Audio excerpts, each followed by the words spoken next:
त्याच एक महत्त्वाची बातमी। कोर्टातल्या सुनावणी दरम्यान हगवणे कुटुंबाच्या वकिलाकडून वैष्णवीच्या चारित्र्यावर बोट ठेवण्यात आलंय। प्लास्टिकच्या छडीनं मारहाण याला हत्यार म्हणायचं का? नवऱ्यानं बायकोच्या कानाखाली मारणं म्हणजे छळ आहे का? असे अजब युक्तिवाद हगवणे कुटुंबाच्या वकिलानं केलेत। दरम्यान वैष्णवीचा दीर आणि सासऱ्याला आता 3 दिवसांची पोलीस कोठडी सुनावण्यात आली आहे, तर वैष्णवीची सासू, पती आणि नणंदेला 1 दिवसाची पोलीस कोठडी देण्यात आली आहे। हगवणे कुटुंबाच्या वकिलांकडून कोर्टामध्ये वैष्णवीच्या चारित्र्यावर बोट ठेवण्यात आलं।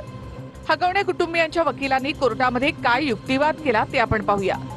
वैष्णवीचे नको त्या व्यक्तीसोबत संबंध होते। 18 तारखेला त्या मुलाचा साखरपुडा झाला होता, त्यासाठी ती कॉल करत होती।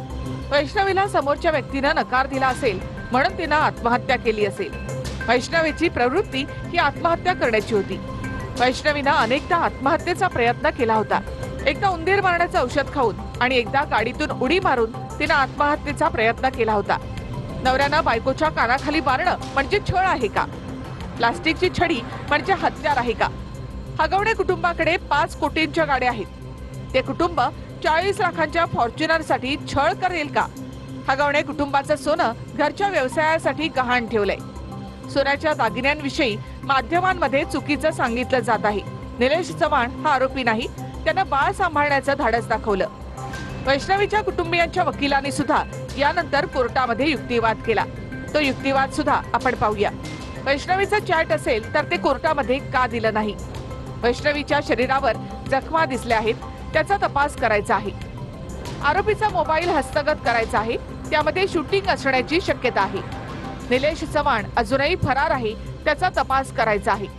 हुंड्यामध्ये दिलेलं 51 तोळे सोनं का गहाण ठेवलं याची माहिती घ्यायची आहे।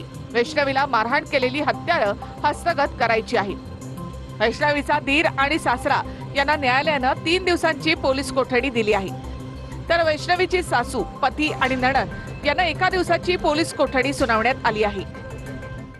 तिच्या कुटुंबियांना याबद्दल पूर्ण वेळोवेळी त्यांना आम्ही जाणीव करून दिलेली होती की तिच्या मोबाईलमध्ये आम्हाला आक्षेपार्ह गोष्टी सापडत आहेत, त्याच्यामुळेच तिचा आणि आमच्यामध्ये वाद होत होते।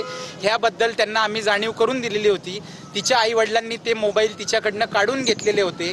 त्या मोबाईलमधली जी काय चॅटिंग आहे ती आम्ही सुरक्षित ठिकाणी ठेवलेली आहे। योग्य वेळ आल्यानंतर आम्ही ती चॅटिंग कोर्टासमोर देणार आहोत। ह्या चॅटिंगबद्दल पोलिसांना सुद्धा 16 तारखेपासून आम्ही ताब्यात असल्यापासून सांगत आलेलो आहोत, परंतु पॉलिटिकल प्रेशरमुळे त्या गोष्टीकडे कोणीही लक्ष द्यायला तयार नाही। हा युक्तिवाद आम्ही केलेला आहे। पोलीस यंत्रणा चालू आहे, पोलीस त्याचा योग्य तपास करतील। या न्यायदेवतेवर आमचा विश्वास आहे। त्यांनी किती चिंतोडे उडवले तरी त्याचा काही उपयोग होईल असं मला वाटत नाही। पण याबद्दल वैष्णवीला समजवलं होतं, तिचे मोबाईल काढून घेतलेले होते।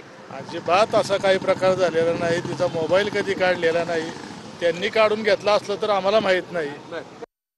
त्यांना अचानक एखादे फायनान्शियल क्रंच आला, फायनान्समध्ये जर त्यांना आवश्यकता वाटली तर सगळ्या कुटुंबाचे ह्याच्या तिचंच काय, ह्याच्या आईचे, ह्याच्या बहिणीचे, घरातल्या प्रत्येक व्यक्तीचे दागिने गहाण ठेवलेले आहेत।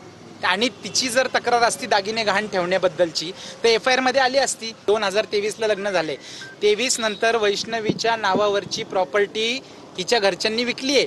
तिला वैष्णवीला आम्ही नेऊन सोडली, तिला न हरकत द्यायला ती प्रॉपर्टी बिल्डरला विकलेली आहे।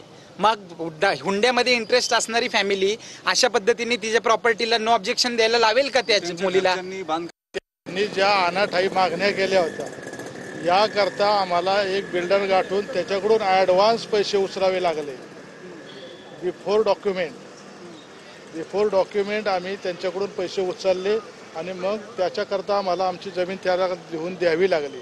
त्यांनी ज्या अनाठाई मागण्या केल्या होत्या 51 तोळे आणि फॉर्च्युनर गाडी जी 50 लाखाची होती, एवढी आमची ऐपत त्यावेळेला नव्हती। त्यावेळेला आम्ही ॲडव्हान्स पैसे त्या बिचाऱ्याकडून उचलले आणि त्याला म्हणलं तुला आम्ही नंतर जमीन तुला जेवीसाठी देईल आणि ऑन डॉक्युमेंट तसंच आहे। आम्ही ॲडव्हान्स त्याच्याकडून पैसे घेतले आणि मग आम्ही सर्व चुलत्यांनी मिळून मुलीच्या लग्नासाठी नंतर त्याला डॉक्युमेंट करून दिलेलं आहे। हुंडा मागितला होता, फॉर्च्युनर मागितली होती, त्यांनी त्यांच्या खुशीने दिली। नाही, मी पहिल्या बाईटमध्ये पण सांगितलं, मी साक्षीदार आहे स्वतः। त्यांनी 51 तोळे सोनं गाडी ही मागूनच घेतली।